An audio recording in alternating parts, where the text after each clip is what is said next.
You might not be able to look at me today and tell that I was severely abused for and tortured for 16 years by my father, and completely confused when he finally left around 16 years old, to the point where I started hurting myself. If you look on my left arm, I won't show it right now, but there's like 5 deep scars there is where I was stitched up, because back then, I said this many times, that when he left, because he was so brutal and torturing, locking me in the trunk of cars, and um, hanging me up on the tree outside on the nail in the house naked, getting beat.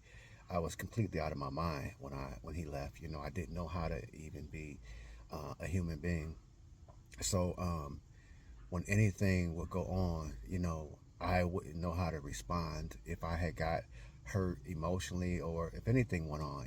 I was just a messed up kid at 16 years old, but I played a role like I was normal, but I was messed up. So anyway, if you look at my arm, on my left arm, there's like 5 deep cuts, because I used to cut myself. I used to cut myself. And I would go to the hospital. My mother would take me there, and she would make up a story sometime and say, well, he did this, or this is what happened. But the doctors knew, and remember, back then was different. They didn't question a lot of things. They knew, because they knew whether these were self-inflicted, or if they were done by somebody else, or if they were an accident. But she knew I had these serious problems, but I was able, to come back, and be healed completely. I give credit, to the Most High, and also credit to myself, because I battled my way back from that mindset. And if anybody has been abused, I don't care if it's from your parents or from a spouse, and you feel like that you can't make it, you can make it. I'm telling you, it may be a battle, it may be a fight. Pray, believe, and see yourself change. Believe and see yourself different.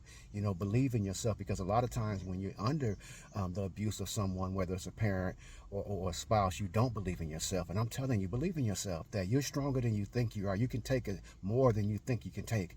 If I can make it through that 16 years, and I won't even get into what happened after that, my spiral downward after that, you can make it. You can make it through whatever you're going through, right? Just believe, pray, and believe in yourself.